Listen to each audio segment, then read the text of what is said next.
नमस्कार, जय हिंद, वंदे मातरम। उत्तर प्रदेश पुलिस भर्ती परीक्षा में बहुत कम समय बचा है। उसी के क्रम में बिना समय गंवाए आज हम लोग एक प्रैक्टिस सेट करते हैं मैथ्स में। तो इससे आपको आइडिया लगेगा कि किस टाइप के क्वेश्चन मोस्टली पूछे जाते हैं। सभी चैप्टर से कुछ ना कुछ प्रश्न पूछे जाते हैं, तो इसलिए आपका एक अच्छा सा रिवीजन हो सकता है इससे। चलिए शुरू करते हैं। जैसे इसमें क्वेश्चन पहले है, इस टाइप का क्वेश्चन आता है आपका। मान लीजिए पहले x बराबर ये दिया है 56 प्लस √56 प्लस √56 प्लस ऐसे ऐसे करके दे दिया गया आपका। मान लीजिए ऐसे ऐसा इस टाइप के दे दिया गया आपका क्वेश्चन इनफिनाइट तक। ये रूट पूरे में ऐसे बराबर हो जाते हैं। तो इसका देखिए बहुत ही अच्छा शानदार एक ट्रिक है। आपको क्या करना है, ये जो नंबर दिया है 56, कितना है 56, तो इसके जब आप गुणनखंड करोगे या फैक्टर पता करोगे तो बहुत सारे हो जाएंगे। जैसे 1 गुणा 56, 2 गुणा 28, 4 गुणा 14, 7 गुणा 8। तो इनके दो क्रमिक गुणनखंड करने हैं, यानी कि 7 गुणा 8। क्रमिक का मतलब ये, इसके फैक्टर तो ऐसे भी हो जाएंगे। 1 56 का करोगे तो भी आ जाएगा, 2 28 करोगे तो भी 56 आ जाएगा आपका, 4 और 14 का करोगे तो भी 56 आ जाएगा। तो आपको करना क्या है, इनमें दो क्रमागत संख्याओं का गुणनफल जो हो रहा है, जैसे 7 गुणा 8 हो गया। क्वेश्चन में जो नंबर दिया जाएगा वो ऐसे दिया जाता है कि दो क्रमिक संख्याओं का वो गुणनखंड होता है या मल्टीपल होता है। तो जैसे 56 में हमने 7 8 ले लिया। अब ये तो हो गया हमारे गुणनखंड, ये तो मैंने आपको इतना बता दिया है। अब इसमें ज़रूरत क्या है हमें, इसके फैक्टर हुए 7 और 8, ये हो गए हमारे 56 के। अब यहाँ पर हमें ये देखना है, यहाँ पर ये क्या है प्लस। अगर प्लस लगा है तो इन दोनों में से जो बड़ी संख्या है, बड़ी संख्या कौन सी है 8, तो 8 सही उत्तर आपका हो जाएगा। ठीक, बड़े आसानी से आपके समझ में आ गया होगा। 56 के फैक्टर करने हैं। अगर ये हमारा प्लस का निशान दिया है तो 56 के फैक्टर जो हमने क्रमागत दो संख्याएं हुई, यानी कि इसलिए ऐसा करते हैं जिनके बीच में कम से कम गैप हो। जैसे 56 एक लेंगे तो बहुत गैप होता है, 2 28 लेंगे तो भी गैप अधिक होता है। इनमें गैप सबसे कम है, तो 7 8, ये प्लस लगा है तो बड़ी संख्या ले ली। अब दूसरा क्वेश्चन अगर आ जाए, यहाँ पर सपोज करो माइनस दे दिया जाए इनकी सबकी जगह पे, ये माइनस ये माइनस ये माइनस, तो आपको वही करना है 7 8, तब आंसर आपका कितना होगा 7 हो जाएगा। वही मेथड से, बस प्लस और माइनस को आपको ध्यान रखना है। आशा करता हूँ अच्छे से समझ लिए होंगे। अब दूसरा क्वेश्चन जो इसमें दिया है अभ्यास प्रश्न पत्र में, बड़ी से बड़ी संख्या बतानी है। बड़ी से बड़ी संख्या जिससे 24, 60, 84 पूरी विभाजित हो जाए, पूरी विभाजित हो जाए। ये संख्या, ये तीन संख्या देखो, वह है बड़ी से बड़ी संख्या 24, 60, 84 जिससे ये सब विभाजित हो जाए। तो ये विभाजित होने में जब बड़ी से बड़ी पूछा जाता है तो आप HCF माने मासापा निकालते हैं। और ध्यान रखें, ये जो जितनी 3 4 2 जितनी भी संख्याएं दी हैं, सबसे छोटी संख्या कितनी है 24। तो अगर ये 24 से ये तीनों नंबर डिवाइड हो जाते हैं तो हमारा आंसर 24 ही हो जाता है, या मासा या HCF 24 हो जाता है। लेकिन अगर ये नहीं हो रहा, 24 से ना तो 60 होता ना 84 होता है, तो जो हमारा उत्तर आएगा वो 24 से छोटा ही होगा, बड़ा कभी नहीं हो सकता। तो अगर हम इनको निकालें तो इसका HCF हमारा 12 आ जाएगा। क्यों, 12 से भी कट रही है, ये भी कट रही है, ये भी कट रही। कटने के लिए तो ये 60 से भी कट जाएंगी, सॉरी 6 से, और 3 से भी कट जाएंगी, 2 से भी कट जाएंगी। लेकिन 2 3 6 12 से पूरी कट रही हैं। लेकिन इनमें बड़ी से बड़ी पूछी कि 2 3 6 12 में सबसे बड़ी कौन है 12। यही मासापा होता है कि फिर उस संख्या से किसी बड़ी और संख्या से पूरी नहीं कटेंगी।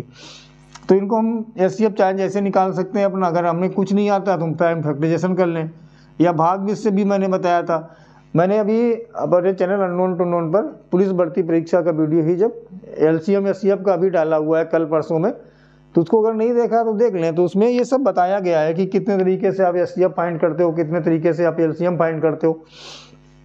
तो इसके कुछ नहीं जब कर रहे हो तो इसके फैक्टर कर लो 24 के, ये आ गया, और इसका किया तो ये आ गया, इसका जब करेंगे तो ये आ गया, ये फैक्टर हो गए।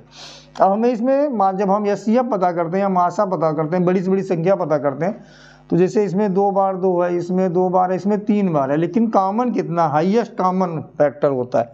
SCF होता है क्या, हाईएस्ट कॉमन फैक्टर, कॉमन जो सबसे बड़ा कॉमन मिल रहा है सब में।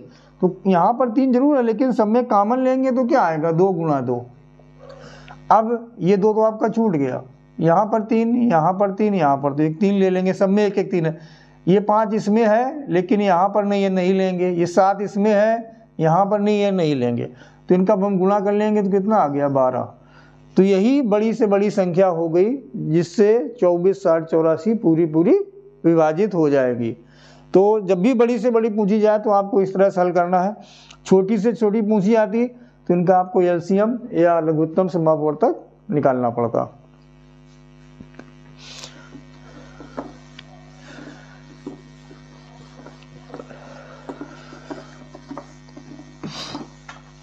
अब देखते हैं जो अगला क्वेश्चन आया है। जैसे ये क्वेश्चन आया है 42.5 मीटर लंबी रस्सी में 85 सेंटीमीटर लंबाई के कितने टुकड़े किए जा सकते हैं, कितने टुकड़े बनेंगे या किए जा सकते हैं। देखो ये क्या है, हमारा मीटर है और ये क्या सेंटीमीटर है। अब टोटल लंबाई दी है इतनी रस्सी की, इतने सेंटीमीटर के टुकड़े करने हैं, तो हम सीधा जानते हैं किसी को अगर पार्ट में डिवाइड करना है तो भाग किया जाता है। तो अब भाग करने से पहले क्या होता है, उनकी जो यूनिट है या इकाई है एक होनी चाहिए, सेम होनी चाहिए। तो ये मीटर है, ये सेंटीमीटर है, तो मीटर जो ये दिया है आपका, इसको हम सेंटीमीटर में जब बदलेंगे तो 100 से गुणा करेंगे, ये हो जाएगा। एक अंक दशमलव लगा तो एक यहाँ पर लगा देंगे, यानी दशमलव के बाद 0 है, ये खत्म हो जाएगा। तो अब ये क्या बन गया, सेंटीमीटर। और एक टुकड़े की लंबाई कितनी है, 85 सेंटीमीटर। सेंटीमीटर कट गया, 85 से इसको भाग करिए, ये 5 बार में एक 0 था, यानी 42.5 मीटर लंबी रस्सी के 85 सेंटीमीटर लंबाई के अगर टुकड़े करने हैं तो वो 50 टुकड़े उसमें बनेंगे। प्रश्न 4 आ गया, यदि किसी समानुपात के पहले, दूसरे और चौथे पद ऐसा दिया है 51, 81, 108, ये दिया गया। तीसरा पद आपको पता करना है। क्वेश्चन में लिखा है यदि समानुपात के सवाल में पहला, दूसरा और चौथा पद क्रमशः 51, 81 और 108 दिया गया है तो तीसरा पद क्या होगा। तो तीसरा पद ये आपको पता करना है। तो जब समानुपात का प्रश्न होता है तो देखिए, याद रखें, ये जो एक्सट्रीम टर्म होते हैं यानी बाहर के, और ये होते हैं मिड टर्म। तो बाहर वालों का गुणनफल अंदर वालों के गुणनफल के हमेशा बराबर होता है। Product of extreme equal to होता है प्रोडक्ट ऑफ मिड टर्म, या बाह्य पदों का गुणनफल बराबर मध्य पदों के गुणनफल के बराबर होता है। तो हमारा ये हो जाएगा 81 इंटू x बराबर 51 इंटू 108। अब 81 नीचे लिख लें या आप ऐसे ही काट दें, 27 से 3 बार में, ये 4 बार में। अगर गुणा का सवाल है, बीच में बराबर लिखा है तो आप सामने सामने काट सकते हो। और 3 से इसको काट दें 17, तो ये 17 गुणा 4 कर दें, कितना आ गया 68। यानी जो हमारा तीसरा पद है वो 68 आ जाएगा।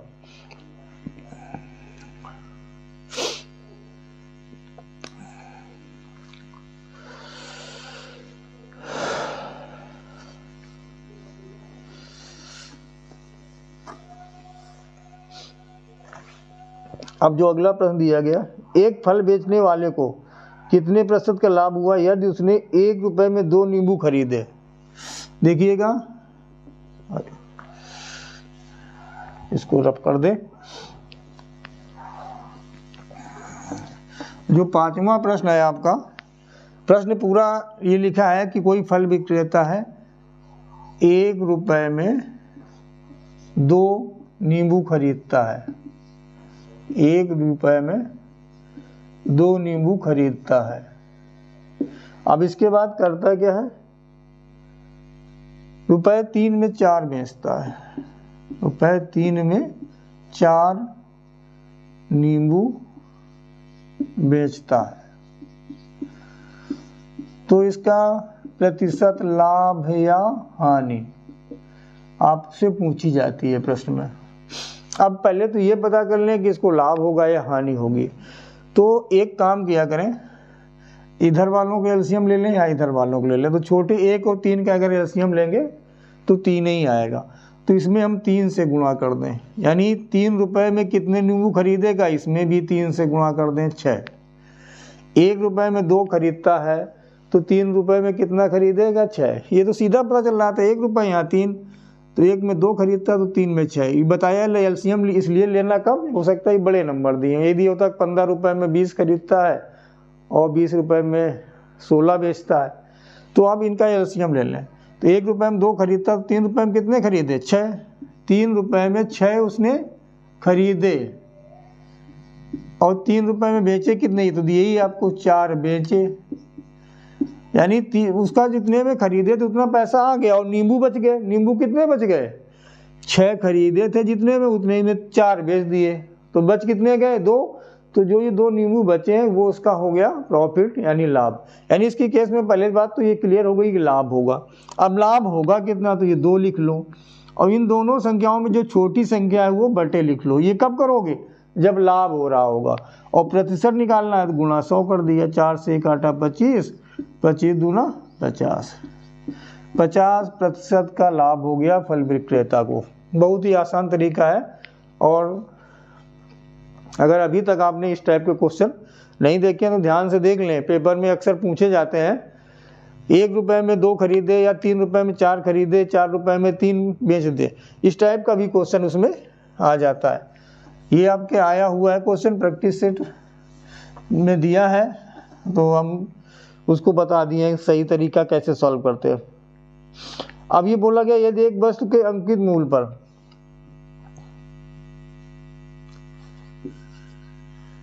एक वस्तु के अंकित मूल्य पर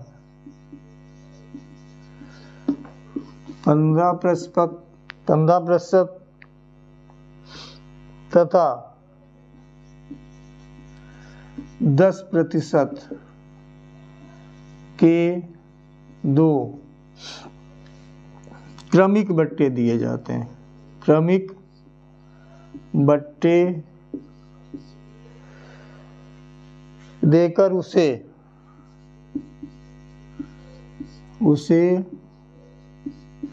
रुपए 3060 में बेचा जाए,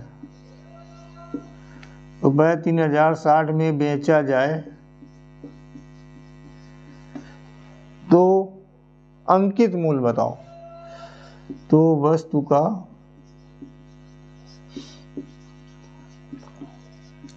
अंकित मूल्य बताइए।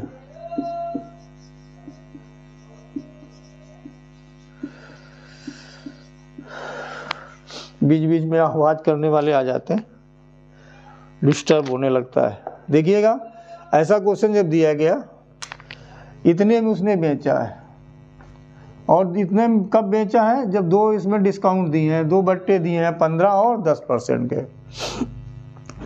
तो देखिए पहले जितने बेचा ये लिख लें, कितना 3060, 15% डिस्काउंट पे बेचा है तो 100 में 15 माइनस कर लें, कितना हो गया 85%। ये 85 आ गया, परसेंट है तो फिर बटे 100 तो गुणा 100 ऊपर कर दें। 2 है तो पहले आप 2 गुणा 100 गुणा 100 2 बार ऊपर कर दें। और दूसरा कितना है, फिर 10% दिया है तो 100 में 10 माइनस कर दें, कितना हो गया 90। और 1% है फिर 1 लगा लें। ये हो गए आपके। अब देखो 1 0 तो आप इससे कैंसिल कर दो। अब 9 से इसको भाग करेंगे तो ये 34 बार में चला जाएगा, 34 हो गया। अब अगर हम 17 से इसको भाग करेंगे 2 बार में और ये 5 बार में हो जाएगा, और 5 से इसको काट दें 20 हो जाएगा, 20 दूनी 40 और गुणा 100 कितना हो गया 4000 रुपये। ये हो गया वस्तु का अंकित मूल्य।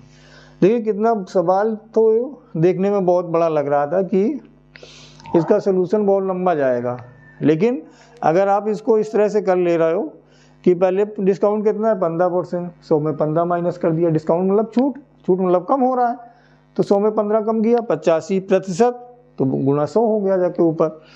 फिर अगला बट्टा 10%, तो 10 का मतलब 90%, 100 माइनस 10, फिर 90/100 तो 100 ऊपर चला गया। और जो उसका छूट देने के बाद मूल था उसके साथ में हमने इसको सॉल्व कर दिया, हमारा आंसर आ गया। एक तो ये मेथड होता है। दूसरा मेथड मैंने बताया था डिस्काउंट वाले केस में क्या करते हैं कि डिस्काउंट वाला केस बताया तो एक बताया था कि जैसे जनसंख्या या CI वाले केस में बताया था कैसे उसमें CI और जन पॉपुलेशन जब इंक्रीज हो रही तो वो 1-2 साल में फिर कैसे बढ़ता है वो बताया था। और ये भी बताया था कि डिस्काउंट वाले केस में क्या होता है। तो डिस्काउंट वाले केस में जैसे इसमें था 15% और 10%, तो 15 + 10 कर लें, एक साथ अगर निकालना चाहें -15 × 10/100 कर लें आप, ठीक है। तो ये तो आपका हो गया 25 माइनस ये 0 कैंसिल हो गया, 15/10 यानी 1.5 हो जाएगा, तो ये हो जाएगा 23.5% के बराबर। दो डिस्काउंट जो दिए गए हैं 15% और 10%, इसका ये कतई मतलब नहीं होगा कि आपको छूट 25% मिल रही है। अगर 25% मिल रही है तो सीधा तो आप 75% निकाल देते, आ जाता, लेकिन ऐसा कभी नहीं होता। मैंने पहली बार बता चुका हूँ। तो ये छूट जो 15 और 10% के दो क्रमिक बट्टे हैं वो 23.5 के एक कंबाइंड या समतुल्य बट्टे के बराबर डिस्काउंट मिली। तो अब इसको मैं 100 में माइनस कर दें, जैसे हमने यहाँ 100 में 15 10 दो बार माइनस किया था, तो हमारा जो मूल है ये 3060 रुपये, और 100 में हम 23.5 माइनस करेंगे तो आ जाएगा 76.5 एक बार और गुणा 100। अब 1% बचा तो एक बार 100। अब क्या किया, ये अगर दशमलव हटाया तो एक 0 और बढ़ गया, ठीक। अब ये अगर आप 765 से इसको काट सकते हो तो ये पूरा 4 बार में एक ही बार में कट जाएगा। अगर नहीं काट पा रहे हो तो 5 से काटो, 25 से काटो, जैसे आप काट पाओ काट लो। तो अब 4 का गुणा 100 से कर लिया, कितना आ गया 4000। यहाँ पर भी 4000 रुपये आया था, यहाँ पर भी 4000 आ गया। दो नियम आपको बता दिए गए हैं, दोनों सीख लीजिए, जो अच्छा लगे पेपर में, जिससे आपको आसानी से और कम समय में सॉल्व आ जाए उसको अप्लाई करिएगा।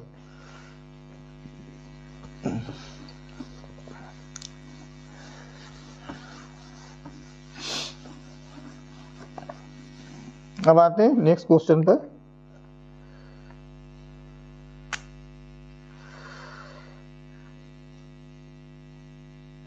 अब ये देखो लिखा है कोई हरि है, हरि ने 6.25% वार्षिक साधारण ब्याज की दर से, वार्षिक साधारण ब्याज की दर से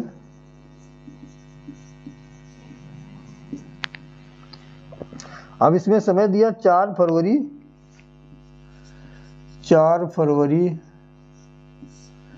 2015 से 18 अप्रैल 2015 की अवधि के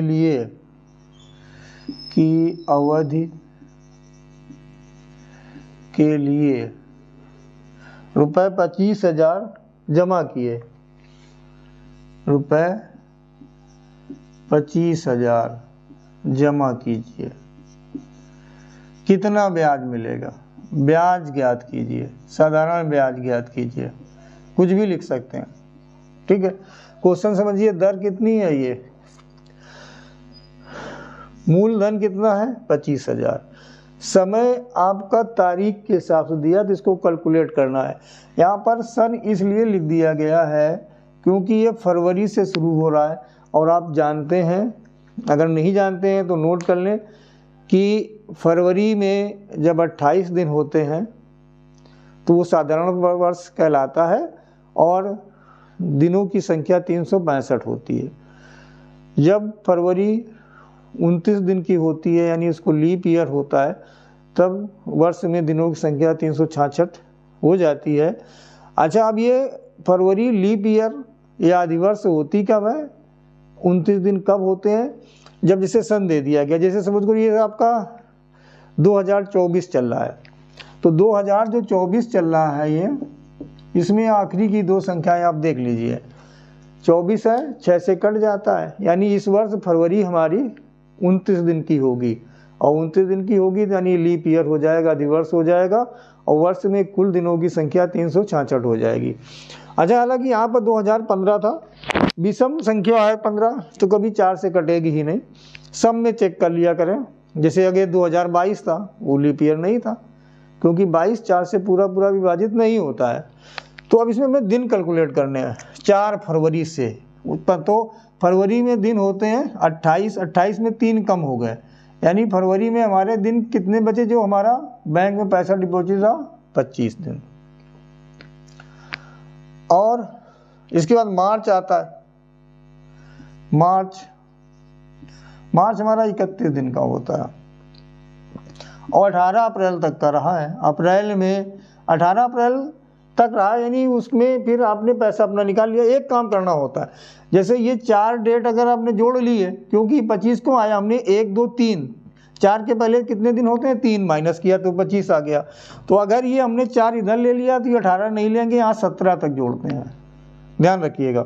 तो ये हमने 17 अप्रैल में ले लिया। अगर ये हम 4 के बाद गिनते हैं, यानी 5 से, या 4 माइनस कर देते हैं 28 में, कितना हो जाता? 24, तो हम यहाँ 18 लेते हैं। इन दोनों में से एक नंबर लेना होता है। 4 कैलकुलेट कर रहे हो तो 18 नहीं करोगे, 18 करोगे तो 4 नहीं करोगे। तो इनको जो हम दिन गिन लेते हैं, तो ये हमारा टोटल हो गया 73 डेज या 73 दिन हो गए। ठीक। अब साधारण ब्याज क्या होता है? PRT, ये प्रिंसिपल कितना है? 25,000। रेट है हमारा 6.25, और अब समय हो गया हमारा 73 बटे होता है 100, और गुणा ये 73 दिन है। जब ये हमें समय वार्षिक दिया गया है, ब्याज की दर क्या दी है? साधारण वार्षिक ब्याज की दर से, वार्षिक। तो इसको जो दिन है इसको हमें वर्ष में बनाना पड़ता है, तो इसमें हम बटे 365 कर देते हैं, तो 73 बटे 365, तो इस समय वर्ष में बन गया। अब ये देखिए, हमेशा ऐसा रहता है कि जो दिन आते हैं वो 73 या 146, 219 आते हैं, जिससे कि 365 पूरा पूरा डिवाइड हो जाए, हमेशा यही होता है। अब क्या करें? अगर ये हम 2 अंक घटा दें तो 2 जीरो यहाँ कम हो जाएंगे, ये हो गया। 1 जीरो ये हटा दें तो 1 जीरो ये कम हो गया। ठीक। अब इसको हम इससे काट दें, 5 से ये आ गया, 5 इसको काट दें, 2 आ गया, और 200 625 को अगर हम काटेंगे तो ये 312.5 रुपये हमारा क्या हो जाएगा? ये ब्याज हो जाएगा, यानी साधारण ब्याज हो जाएगा। तो क्वेश्चन आप समझ लें। और इसका जो SI और CI का मैंने लगभग 15 दिन 20 दिन पहले इसका वीडियो डाला है। अगर अभी तक आपने नहीं देखा तो देख लें, क्योंकि उसके क्वेश्चन आने हैं। अभी आप देख रहे हो प्रैक्टिस सेट में इसका क्वेश्चन एक आ गया है, ये SI का है, और CI का भी आगे मिल सकता है। SI CI में दोनों में क्या डिफरेंस है, कैसे निकालते हैं, और किस किस ट्रिक से उसको आप पता कर सकते हो कम समय में, ये सब बताया गया है विस्तृत रूप में। तो देखने में कोताही ना करें। वीडियो अगर अभी तक आपने नहीं देखा तो ज़रूर देखें, लाइक शेयर करें या ना करें, लेकिन वीडियो ज़रूर देखें, आपके लिए निश्चित रूप से यूजफुल होगा, लाभदायक होगा। अब आते हैं क्वेश्चन नंबर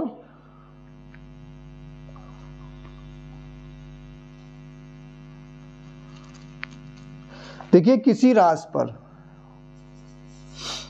ये लिखा है, देखो चक्रवृद्धि ब्याज का भी क्वेश्चन आ गया। किसी राशि पर 2 वर्ष का CI यानी चक्रवृद्धि ब्याज रुपए 410 तथा साधारण ब्याज यानी SI ₹400 है। तो ब्याज की दर ज्ञात करो। ब्याज की दर ज्ञात करो, ये क्वेश्चन आ गया। अभी मैंने कहा है कि SI का क्वेश्चन आया था, ये प्रैक्टिस में देखो CI का आ गया। तो मैं इस क्वेश्चन को बता दे रहा हूँ, लेकिन इसको विस्तार रूप में आप सीखने के लिए क्या करेंगे, हमारे चैनल अननोन टू नोन में साधारण ब्याज और चक्रवृद्धि ब्याज के पूरे टॉपिक पढ़े 1-1 घंटे के लगभग, तो उनको आप जरूर देख लें एक बार। देखिए ये मैंने बताया हुआ है पहले से कि 1 वर्ष का साधारण ब्याज और 1 वर्ष का चक्रवृद्धि ब्याज हमेशा बराबर होता है अगर दर और मूलधन बराबर हैं। तो वहाँ पर दर किसी राशि पर 2 वर्ष का और साधारण ब्याज चक्रवृद्धि ब्याज दिया गया है, दर पूछी गई यानी दर दोनों की समान है, ठीक है। तो दर और मूलधन अगर बराबर है तो 1 वर्ष का साधारण ब्याज और चक्रवृद्धि ब्याज हमेशा बराबर होते हैं, इसमें कोई डाउट नहीं होना चाहिए। तो अब देखो होता क्या है, जैसे 2 वर्ष का है, ये 2 वर्ष का ये CI है और ये 2 वर्ष का SI है। ध्यान से देखना है, ये दोनों 2 वर्ष के हैं, 2 इयर्स के लिए है ये। तो अगर हम इसको देखो, ये बताया गया था कि जो साधारण ब्याज होता है जितना पहले वर्ष होता है उतना ही दूसरे वर्ष होता है, उतना ही तीसरे वर्ष होता है, उतना ही 20वें वर्ष होता है, वो घटता नहीं है, ना बढ़ता है ना घटता है। और चक्रवृद्धि ब्याज क्या है, हर वर्ष बढ़ता जाता है, जो पहले वर्ष है उससे अधिक दूसरे वर्ष होगा और जो दूसरे वर्ष है उससे अधिक तीसरे वर्ष होगा। तो हम क्या करते हैं, ये चूंकि बराबर होता है तो इसको 2 वर्ष का है तो भाग कर लें, यानी 1 वर्ष का हुआ 200, 1 वर्ष का SI कितना हो गया 200, ये 1 वर्ष का SI हो गया 1 वर्ष के लिए, ध्यान से समझिएगा। तो ये 200 CI हो गया 1 वर्ष के लिए, क्योंकि अभी भी मैंने बताया कि समान दर और मूलधन पर 1 वर्ष का CI और SI हमेशा बराबर रहते हैं। CI नेक्स्ट ईयर बढ़ जाता है, SI नेक्स्ट ईयर पहले वर्ष वाला ही रहता है। तो अब देखते हैं कि जो SI होगा वो सेकेंड ईयर में हमारा यही रहेगा, ठीक है, सेकेंड ईयर के लिए। लेकिन ये क्या होगा, ये हमारा था पूरा 410, पहले वर्ष का 200 है तो अगले वर्ष कितना हो जाएगा 210 रुपये हो जाएगा। कितना हो गया 210, यानी कि ये जो आया इससे अधिक हो गया, तो जितना अधिक हुआ वो 200 रुपये का ब्याज हो गया आपका। कितने का ब्याज हो गया 210। अब ये जो बढ़ गया इसमें 10 रुपये, ये ब्याज हो गया 200 रुपये का। तो 10/200 और प्रतिशत निकालना है, गुणा 100, 100 से उसको काट दिया 2 और 10 को 2 से काट दिया 5%, यानी जो ब्याज की दर है हमारी वो क्या आ गई 5%। ध्यान से देख लीजिएगा क्वेश्चन को, ये चूंकि मैंने समझाने की कोशिश की है इसलिए टाइम लग गया, नहीं तो आप ओरल कर सकते। 400 दिया था तो 2 वर्ष का साधारण ब्याज, 1 वर्ष का कितना हो जाएगा 200 हो जाएगा, पहले वर्ष का CI भी 200 हो जाएगा। अब 410 2 वर्ष का दिया तो दूसरे वर्ष का CI कितना हुआ 10। यानी चक्रवृद्धि ब्याज में एक्चुअली होता क्या है, जो पहले वर्ष आपका ब्याज आया वो मूलधन में जोड़ दिया जाता है, तो जो मूलधन का ब्याज होता है वही साधारण ब्याज से दूसरे वर्ष में CI के केस में एक्स्ट्रा हो जाता है। तो एक्स्ट्रा कितना हुआ 10 रुपये, और SI हमारा कितना हो रहा था 200, यानी 200 का 1 वर्ष का ब्याज 10 रुपये हो गया, ठीक है। तो जैसे निकाल चाहे वैसे निकालने की, 200 का 5% 10 होता है, या 10/200 और प्रतिशत निकालना है गुणा 100। अब ये कन्फ्यूजन ना रखे कि 2 वर्ष में हमें लेना है, 1 ही वर्ष का है, क्योंकि 1 वर्ष का तो पहले 200 था, पहले 200 था, दूसरे वर्ष का 1 का हुआ 200, दूसरे हुआ 210, लेकिन वो वर्ष तो एक ही है ना। तो ऐसे आप इसको अब रेट पता कर सकते हो आसानी से।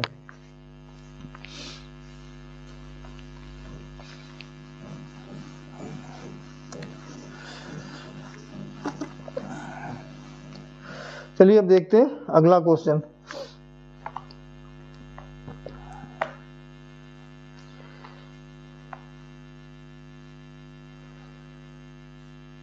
ए बी और सी ने, ये लिखा है ए बी और सी ने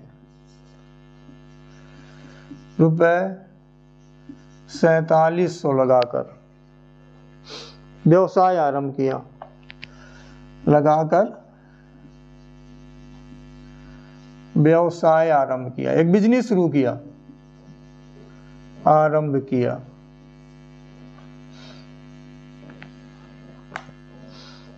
ए ने बी से 500 अधिक, ए ने बी से कितना अधिक लगाया है 500, या ए माइनस बी 500 हो गया, और बी ने सी से 300 अधिक, बी ने सी से 300 अधिक लगाया, यानी बी माइनस सी 300। वर्ष के अंत में 410 रुपए का प्रॉफिट हुआ, 1410 का। एक वर्ष के अंत में जो प्रॉफिट है वो 1410 का हुआ लाभ। तब इनका हिस्सा पूछा गया कि ए बी सी को कितना कितना लाभ मिलेगा।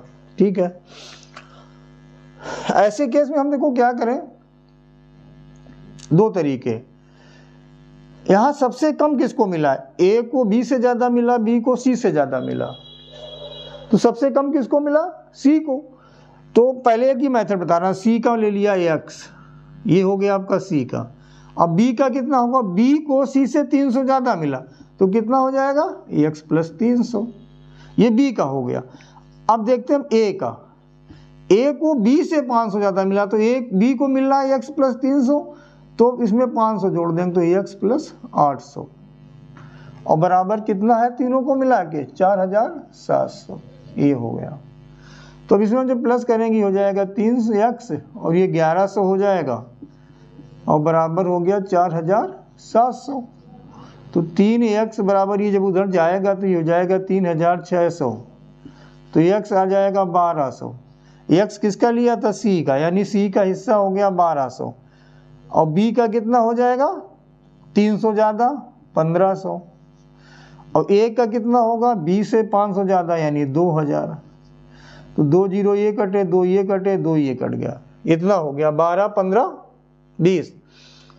अब देखो ये दोनों 3 से कट रहे हैं, ये नहीं कट रहा, ये दोनों 2 से कट रहे हैं, ये नहीं कट रहा 4 से, तो 12 15 20 के अनुपात उनको पैसा लगाया था, इनका यही अनुपात हो गया 12 15 20।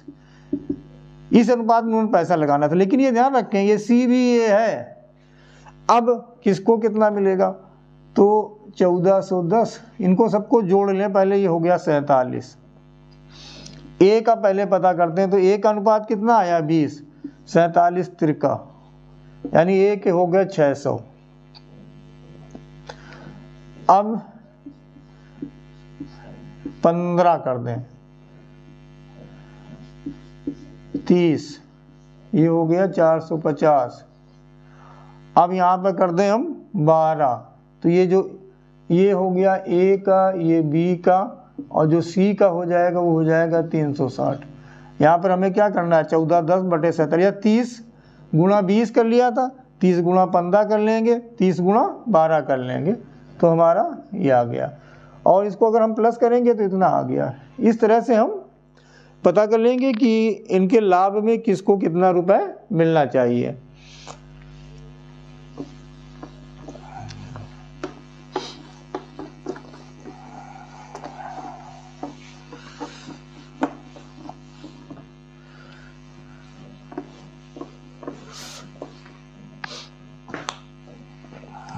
अब इसके बाद जो देखते हैं क्वेश्चन, सोमवार से बुधवार तक का औसत तापमान।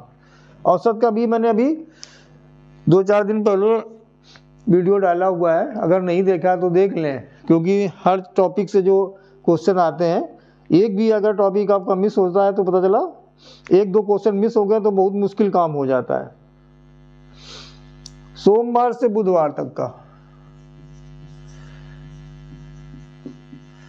सोमवार से बुधवार तक का औसत तापमान।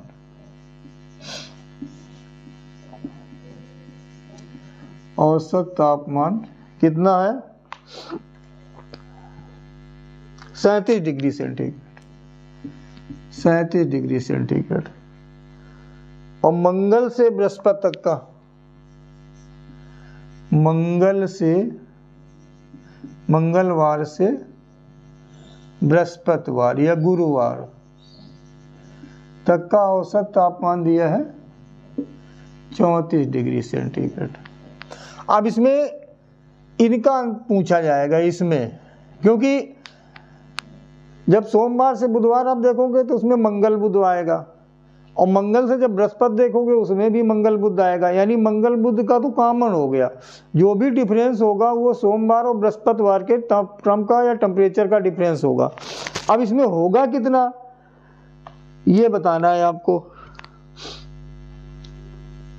यदि बृहस्पतिवार का तापमान सोमवार के तापमान का 4/5 हो,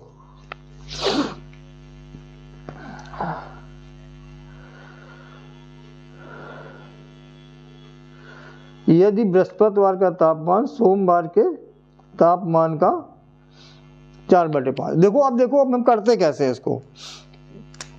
जैसे हम इसको अगर पूरा लिखते तो ये सोमवार, मंगलवार, बुधवार, और यहाँ होता मंगलवार, बुधवार और बृहस्पतिवार, ये चीजें हो जाती। तो ये तो हो गया कॉमन आपका, दोनों में दिन सेम है, उनका टेम्परेचर भी सेम रहा होगा। अब ये सोमवार बृहस्पति का अंतर कितना हो जाएगा, जैसे यहाँ 37 है, यहाँ 34 और दिन कितने हैं 3, तो आप ऐसे कर सकते हो 37 - 34 और गुणा 3। 3 से क्यों किया गया, दिन 3 थे, सोम मंगल बुध, मंगल बुध बृहस्पति। अगर होता सोम से बृहस्पति तक, सोम मंगल बुध बृहस्पति 4 हो जाते, तो जो भी अंतर था उसको हम 4 से गुणा करते, तो ये कितना आ गया 9 आ गया। अंतर इनका हो गया किसका, सोमवार का टेम्परेचर माइनस बृहस्पतिवार का टेम्परेचर, यानी 9 डिग्री सेंटीग्रेड हो गया। अब ये पूछा गया कि अगर बृहस्पतिवार का टेम्परेचर इसका 9 था, x मान लीजिए हमने ये x ले लिया, और ये हो गया 4/5 और बराबर 9, तो ये होगा 5x - 4x, 5x - 4x/5 बराबर 9, तो x बराबर 45 डिग्री। x हमने किसका लिया था, ये यानी हो गया सोमवार का, ये हो गया सोमवार का। और अगर बृहस्पतिवार का पूछेगा तो बृहस्पतिवार का क्या था, इससे 9 कम आया था, तो कितना हो जाएगा 36 डिग्री सेंटीग्रेड। ये आपके निकल आए।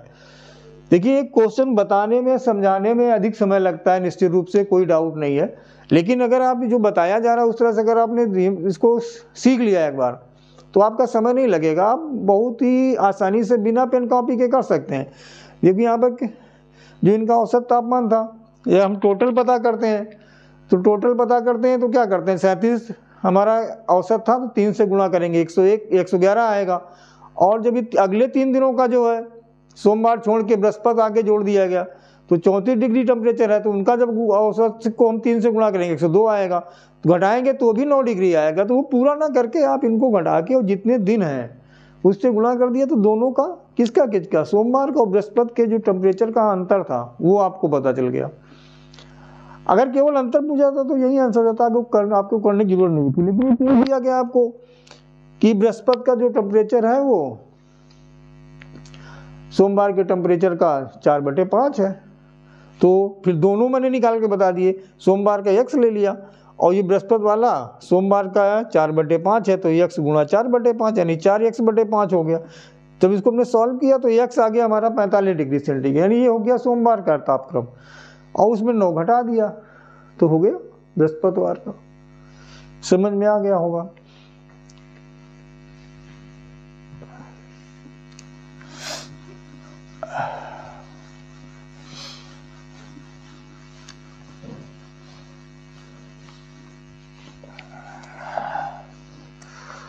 अब जो अगला क्वेश्चन है, पिता और पुत्र की वर्तमान आयु का योग 60 वर्ष है। पिता और पुत्र की वर्तमान आयु का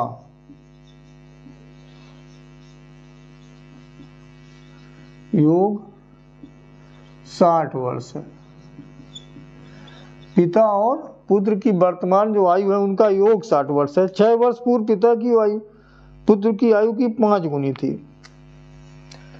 6 वर्ष पूर्व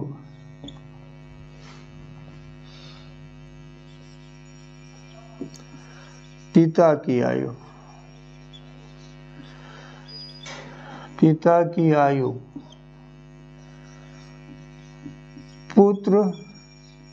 की आयु की 5 गुनी थी।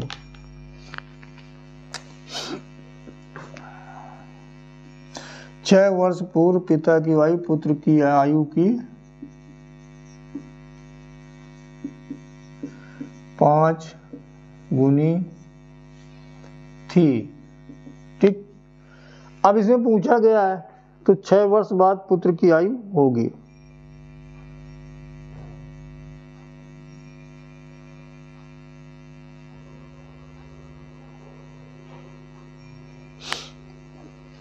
छह वर्ष बाद पुत्र की आयु होगी।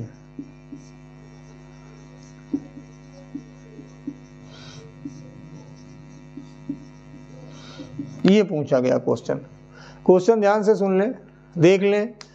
पिता और पुत्र की वर्तमान आयु का योग 60 वर्ष है। कैसी आयु का? वर्तमान यानी प्रेजेंट एज। वर्तमान आयु का योग 60 वर्ष है। एक तो प्रेजेंट एज और यह है कितना? 60। यहाँ पूछा गया 6 वर्ष पूर्व पिता की आयु पुत्र की आयु की 2 गुनी थी। देखिए पहले ट्रिक देख लीजिए। देखो योग कितना है? 60। 6 वर्ष पूर्व पिता की आयु, तो 6 वर्ष पूर्व की बात की जा रही है, तो 6 वर्ष पिता की एज में भी कम हो जाएंगे और 6 वर्ष पुत्र की आयु में भी कम हो जाएंगे। तो 6 को आप जोड़ लो, कितना हो गया? 12। आपने घटा दिया, कितना आ गया? 18। क्योंकि 6 वर्ष पहले की बात हो रही, तो 6 वर्ष दोनों की जो आयु है उनमें कम हो जाएगी, कमी आ जाएगी। तो 6 कितना हो गया दोनों की योग? क्योंकि योग दिया है, 12 घटा दिया तो 6 वर्ष पहले की दोनों की आयु का योग आ गया कितना? 48। अब इसमें यह पूछा गया है कि बताया गया पिता की आयु पुत्र की आयु की 5 गुनी थी। पिता की 5 गुनी थी, यानी पिता की अगर पुत्र की 1 थी तो पिता की 5 थी। 1:5 था, x था तो 5x था। तो इसको आप क्या करो? 6 से भाग कर दो। जब इससे 6 से भाग करोगे, 6 से क्यों करेंगे? वो 5 गुना थी तो 5 और 1 जोड़ लिए। अगर 8 गुना होता तो 8 और 1 जोड़ लेते, एक साथ में 1 का ही तो 5 गुना 5 होगा। 6 से भाग किया तो 8 वर्ष। ये मतलब हो गई 6 वर्ष पहले पुत्र की। तो इसकी वर्तमान कितनी होगी? जो 6 माइनस किया था वो प्लस कर दो, तो वर्तमान आयु जो पुत्र की वही कितनी हो गई? 14 वर्ष। अब यहाँ पर पूछा कितना गया? 6 वर्ष बाद, तो इसमें 6 और प्लस कर दो तो कितना हो गया? 20 वर्ष। ये करने में इतना बड़ा सवाल लग रहा है, लेकिन इससे आसान और कम समय में निकालना बहुत मुश्किल काम है। अगर आप x, y और 60 और x माइनस 60, 60 माइनस 1 चक्कर में पड़ जाओगे, ज़्यादा टाइम लगेगा। आप इसको ध्यान से देख लीजिए। दोनों की आयु का योग दिया है 60 वर्ष। 6 वर्ष पहले, तो दोनों की आयु 6 वर्ष कम होगी। 6 दूनी 12, 60 में 12 घटा दिया 48। यानी कि दोनों की 6 वर्ष पहले की आयु का योग आ गया। अब उनकी आयु में अनुपात दिया है, या ये बोला गया पिता की आयु पुत्र की आयु की 5 गुनी है, यानी 1:5 है, तभी तो 5 हुआ। तो 1 5 जोड़ के आपने भाग कर दिया 6, आ गया 8। अब 8 है 6 वर्ष पहले का, तो वर्तमान कितना हुआ? 8 6 14। अगर वर्तमान आयु पूछता तो ये पुत्र कितना हो जाता? 14, और पिता कितना हो जाता? अगर प्रेजेंट एज की बात हो रही होती तो ये हो जाता अब सन, और फादर की क्या हो जाती? फादर की प्रेजेंट एज तो ये हो जाती 46। क्यों? दोनों का योग 60 था तो घटा दिया। ठीक है। अब 6 वर्ष पहले क्या थी? इसमें 6 घटा देंगे 8, इसमें 6 घटा देंगे 40। देखो 8 एकम 8, 8 45, वही 5 गुना हो गई। अब अगर ये भी पूछ लेते कि 6 वर्ष के बाद पुत्र की आयु तो पूछी गई, तो आपने बता दी 20 वर्ष है, और पिता की पूछी जाती तो पिता की थी कितनी, 46 थी ना प्रेजेंट, तो 46 में 6 प्लस कर देते, कितना हो जाता, 52। या 6 वर्ष बाद पिता और पुत्र की आयु का अनुपात पूछ देते, तो देखो इसकी 6 वर्ष बाद हुई है 20 और पिता की हो जाती 52, 4 से काट देते, 4 पंचे 20 और ये 13, तो दोनों की आयु में 5:13 का अनुपात हो जाता। जितने भी क्वेश्चन इससे बन सकते हैं, इस मेथड से आप सबको पता कर सकते हो आसानी से। अगर अभी तक ये आप अपने क्वेश्चन नहीं सीखे हैं तो इसको जरूर सीख ले। आयु से संबंधित एक प्रश्न 100% आपकी परीक्षा में पूछा जाएगा, ये आप नोट कर लें।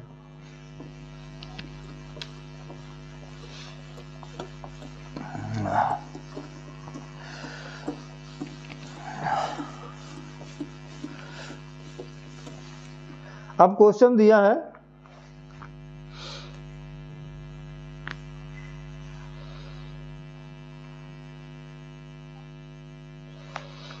एक मालगाड़ी 72 किलोमीटर प्रति घंटा की गति से चल रही है और 250 मीटर लंबे एक प्लेटफॉर्म को 26 सेकेंड में पार कर लेती है,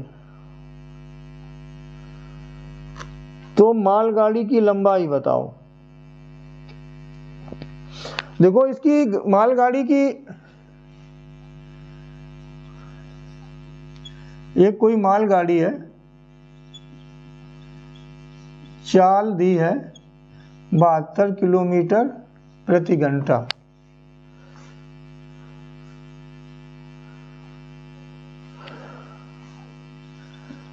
दो 250 मीटर लंबे पुल को कितने समय में पार करती है, 26 सेकेंड में, 26 सेकेंड में पार कर लेती है, 26 सेकेंड में पार कर लेती है। मालगाड़ी की लंबाई बताओ।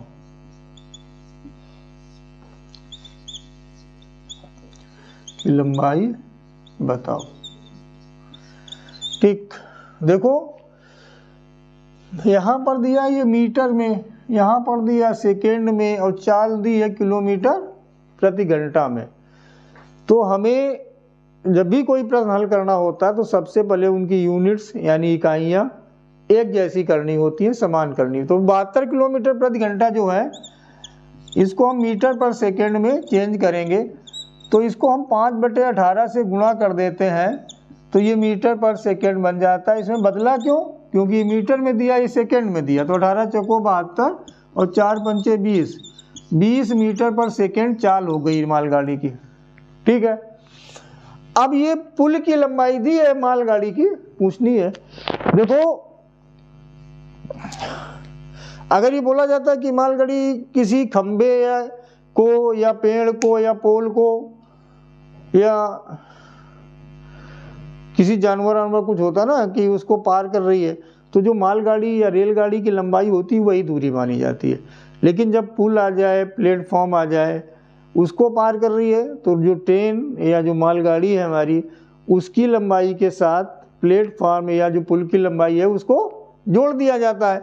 तो हमें मालगाड़ी की लंबाई पूछनी, पता नहीं थी, ले लिया x और प्लस प्लेटफॉर्म कितना लंबा या पुल कितना, x 250। तो हमारा जो लंबाई पूछी गई, चाल बराबर दूरी गुणे समय होता है, या हमें दूरी पता करना है। हमारा जो होता है क्या है, speed equal to distance upon time. अब हमें दूरी पता करना है, तो ये क्या हो गई हमारी दूरी, और बटे टाइम कितना लग रहा है 26। ठीक, और ये हमें समय, जो स्पीड कितनी आई थी 20 आ गई थी, ये इसको लिख दिया। हमारा speed equal to distance upon time, या चाल बराबर दूरी बटे समय होता है। ये आप नहीं जानते हो तो देख लो, ये लगाना ही होता है। तो ये हमारी हो गई दूरी, ये हो गया समय, और ये हो गई चाल। इसका इससे गुणा कर दें हम क्लास में, तो x प्लस 250 बराबर हो गया 520, और ये 250 जब उधर हम ले जाएंगे माइनस हो जाएगा, तो ये आ जाएगा 270 और मीटर, क्योंकि पुल की जो लंबाई थी वो 250 50 मीटर थी, तो जो गाड़ी की लंबाई है वो हमें मीटर में निकालनी है, 270 हो गया। इससे संबंधित भी एक प्रश्न पेपर में पूछा जाना है, इसको भी देख लें। ये हालांकि अभी मैंने जो टॉपिक वाइज जो वीडियो डालना हूँ उसमें यूपी पुलिस का स्पेशली वीडियो नहीं पढ़ा, वैसे तो स्पीड, डिस्टेंस और टाइम के वीडियो पढ़े हैं, उसको आप देख सकते हो। अभी इसका मैं जो स्पेशली जो पुलिस का है वो वीडियो इसका डालना है, तो इस क्वेश्चन को आप ऐसे कर सकते हो। एक चीज़ तो ये कि इनकी जो इकाइयाँ हैं, यूनिट्स हैं, उनको हमेशा समान बनाना होता है। दूसरा, मीटर किलोमीटर पर आवर को हम मीटर पर सेकेंड में कैसे चेंज करते हैं, और अगर मीटर पर सेकेंड दिया है तो किलोमीटर पर आवर में चेंज करने के लिए क्या किया गया, जो यहाँ पर 5/18 है इसका हम अपोजिट कर देते हैं, 18/5 से गुणा कर देंगे, तो मीटर पर सेकेंड को हम किलोमीटर प्रति घंटा में बदल पाएंगे। तो इससे आपको ये ध्यान रखिएगा। और बताया नहीं, जैसे कोई पोल है, आदमी है या फ्लैग है, इनकी जो लंबाई होती है उसको शून्य मानते हुए ट्रेन की लंबाई ही हमें जो होती है वही दूरी लेनी होती है। लेकिन जब प्लेटफॉर्म या पुल या और कुछ ऐसी चीज़ जिसकी एक निश्चित लंबाई है, उसको पता करने के लिए हम ट्रेन की लंबाई में उसे जोड़ना पड़ता है हमको।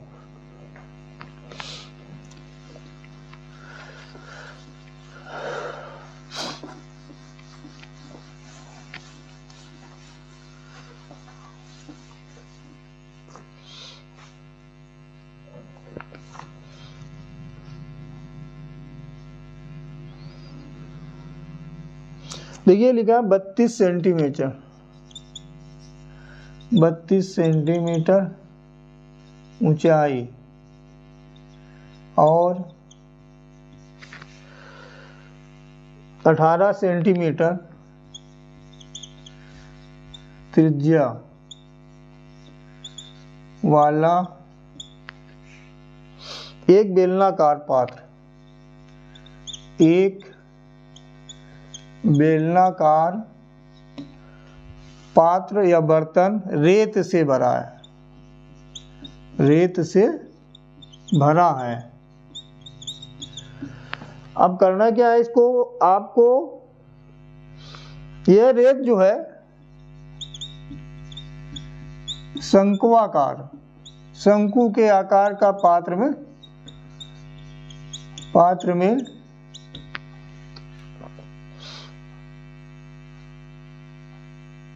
शंक्वाकार ढेर बनाने के लिए प्रयोग की जाती है,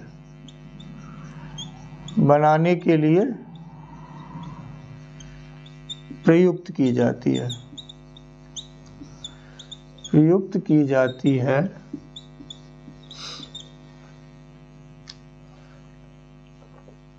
यदि इसकी ऊंचाई यानी ढेर की या शंक्वाकार जो ढेर है, यदि इसकी ऊंचाई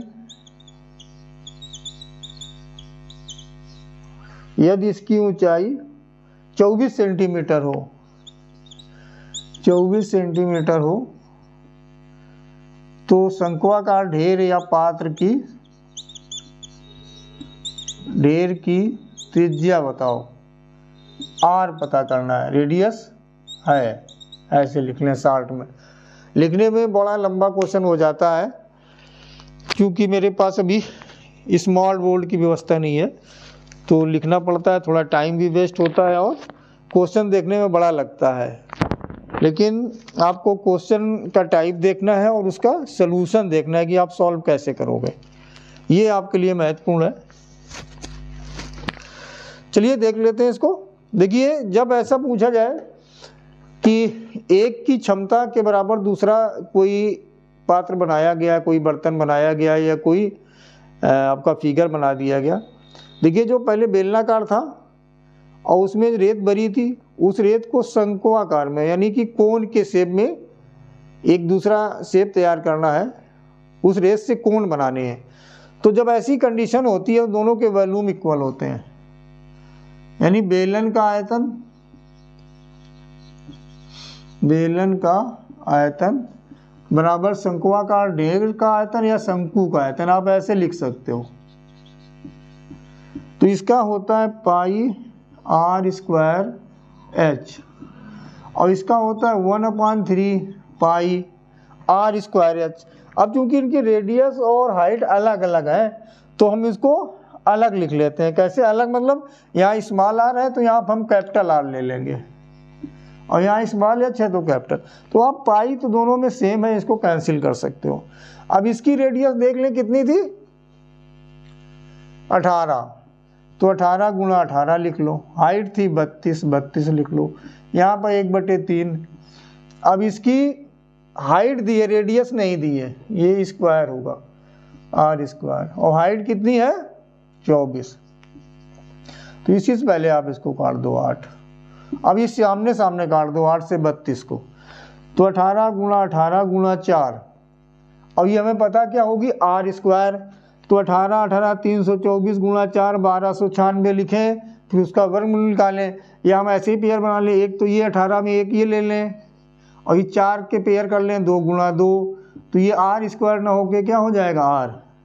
तो त्रिज्या हमारी कितनी हो गई, शंक्वाकार ढेर की जो त्रिज्या है वो कितनी आ गई, 36 सेंटीमीटर।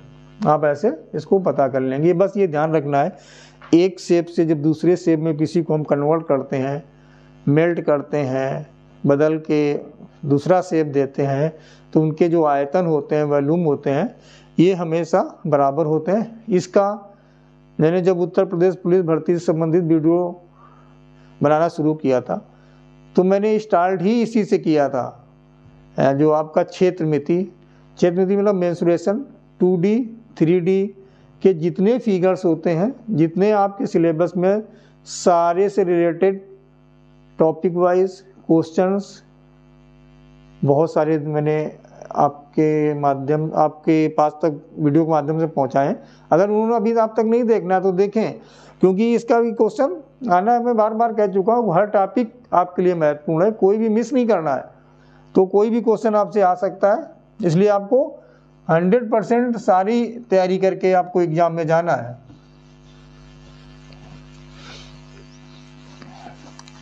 तो ये तो हो गया आपका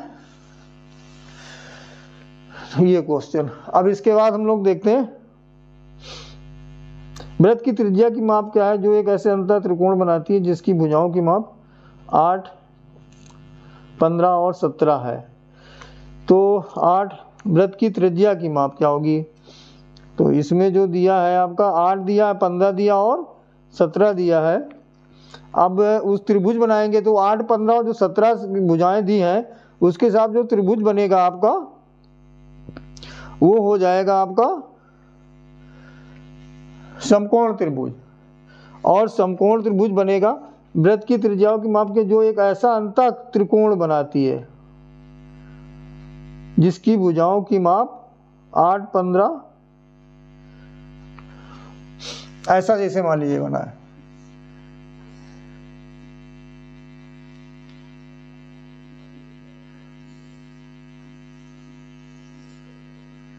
ये त्रिभुज है, त्रिभुज की भुजाएं ऐसे दी हैं 8 सेंटीमीटर, 15 सेंटीमीटर और 17 सेंटीमीटर।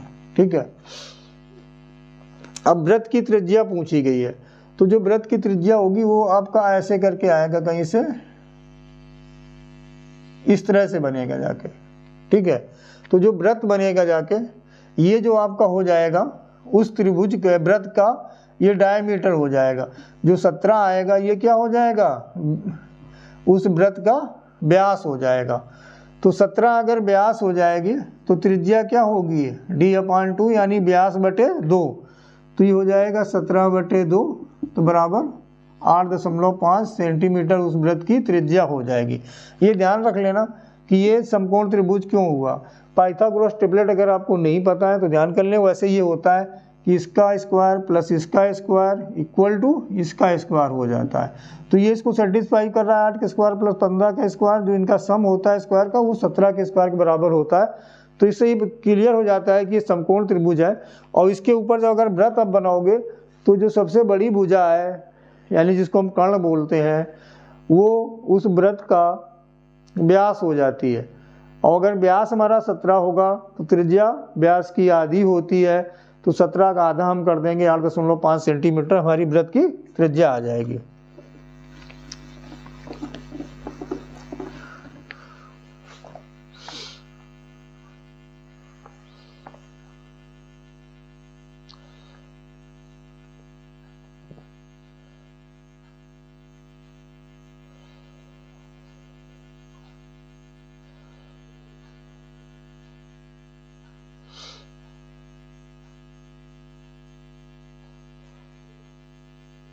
देखो अब ये एक आरेख दिया हुआ है, 5 विभिन्न कॉलेज में लड़कों और लड़कियों की कुल संख्या 1000 में दी है। 5 कॉलेज हैं, आरेख बनाया गया है। इसको अभी मैं सोच रहा था इसको वीडियो बनाना है मुझे।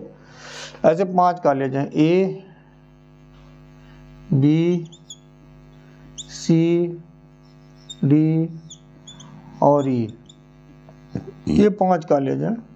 ये 0, 5, 10, 15, 20, 25, 30 ऐसे दिया हुआ है। अगर ऊपर कुछ होगा तो ये 35 हो गया। और ये जो सारी संख्या ये 1000 में दी गई हैं, यानी 5000, 10,000, 15,000, 20,000 ऐसे करके संख्या दी हैं। और इसमें 2 आरेख बन रहे हैं। एक ऐसे जा रहा है आपका ए में, इस टाइप का, और एक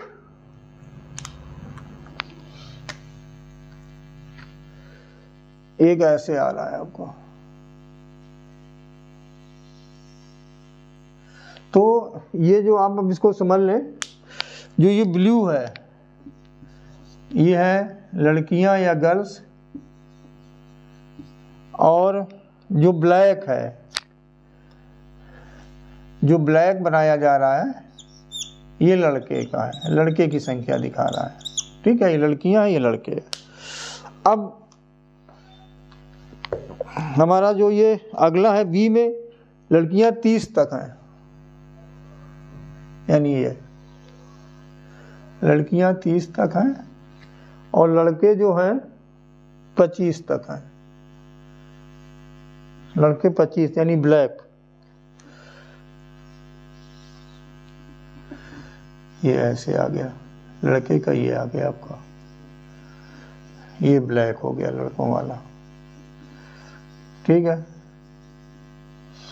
अब इसके बाद सी में लड़कियां हैं 20, लड़कियां सी में है हमारी 20, और लड़के जो हैं वो हैं 30, लड़के आ गए 30 तक। ये लड़के हो गए हमारे, ये ब्लैक वाला पोर्शन। अब डी में लड़कियां 30 और लड़के 20-25 के बीच में। ये लड़कियां 30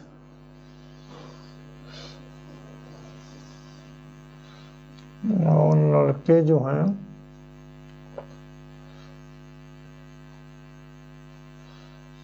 ऐसे हो गए, ये लड़के, ये हो गए लड़के। ई में लड़कियां 30 और 35 के बीच में, यानी यहां आ गया कहीं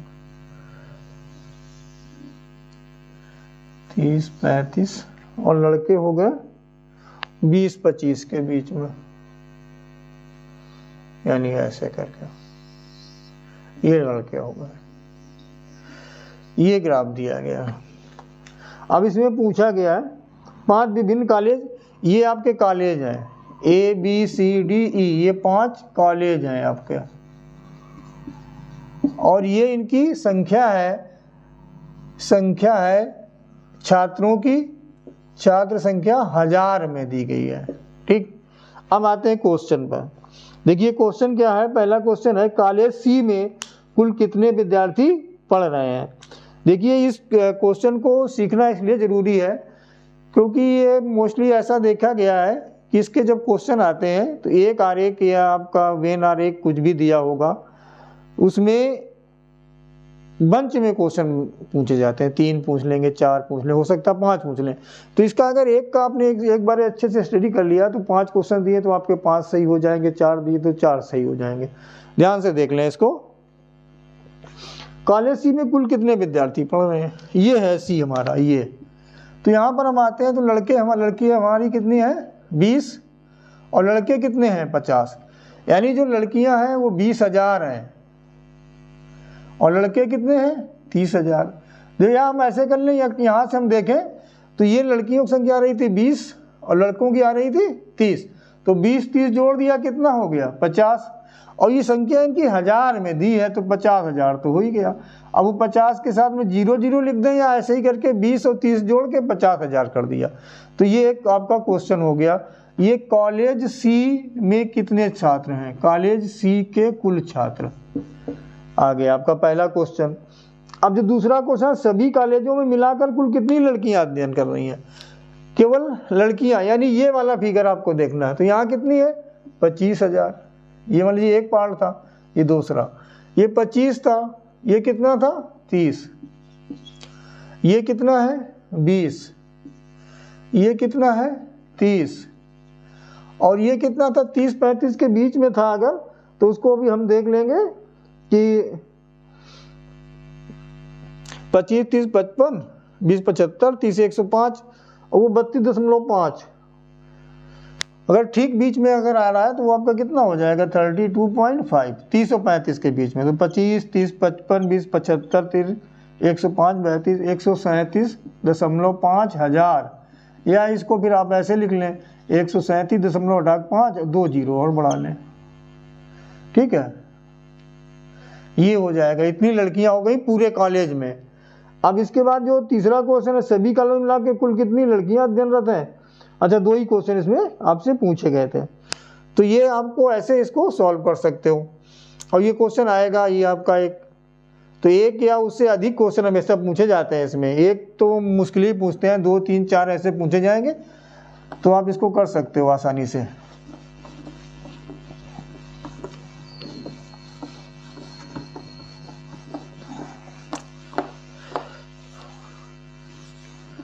अब देखो क्वेश्चन क्या आया,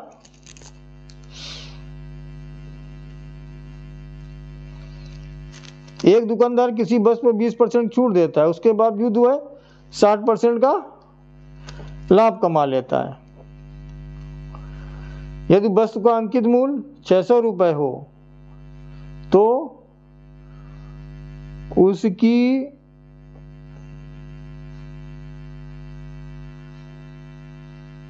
वास्तविक लागत क्या है।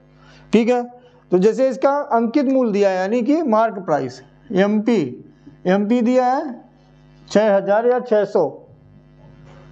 600 रुपए दिया हुआ है, और डिस्काउंट कितना देता है, छूट 20%।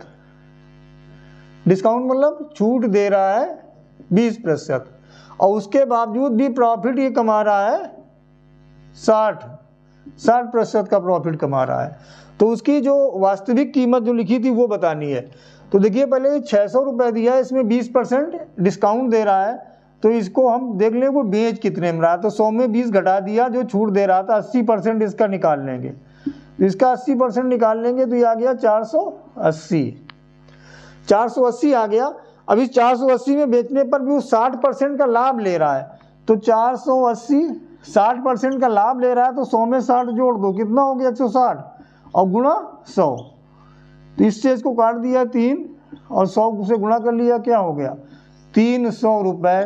तो ये वास्तविक मूल्य था उस वस्तु का जिस पर उसने इतना मार्क किया था, अंकित मूल्य इतना था, और उसमें 20% छूट देने के बाद भी 60% का लाभ कमाया था। तो आज के अब ये प्रैक्टिस सेट में मैथ में इतना ही, और अगर अभी तक आपने हमारे चैनल अननोन टू नोन को सब्सक्राइब नहीं किया है तो सब्सक्राइब कर लें। अगर सब्सक्राइब नहीं भी करना चाहते हैं कर लें, क्योंकि एक हमारे चैनल ये मोर देन 1000 सब्सक्राइबर हो गए हैं, बहुत कम है हालांकि, लेकिन 1000 पार हो गया तो हमारे लिए खुशी की बात भी है। लेकिन अगर अभी आप इस हमारे वीडियो नहीं देखे हैं तो वीडियो ज़रूर देखें, क्योंकि इसमें परीक्षा से उपयोगी हम 1 या 1.5 घंटे आधा घंटा जो भी समय का वीडियो होता है उसमें सिर्फ मैं क्वेश्चन पर फोकस करता हूँ, फालतू की बकवास या समय या इधर उधर के चुटकुले गानों में समय ना बर्बाद करके आपके लिए कंटेंट अवेलेबल कराता हूँ, यही हमारा प्रयास रहता है। तो अगर अभी तक आपने हमारा वीडियो देखना शुरू नहीं किया है तो प्लीज़ वीडियो सब्सक्राइब करें और पूरा वीडियो देखें अवश्य। धन्यवाद। जय हिंद। वंदे मातरम।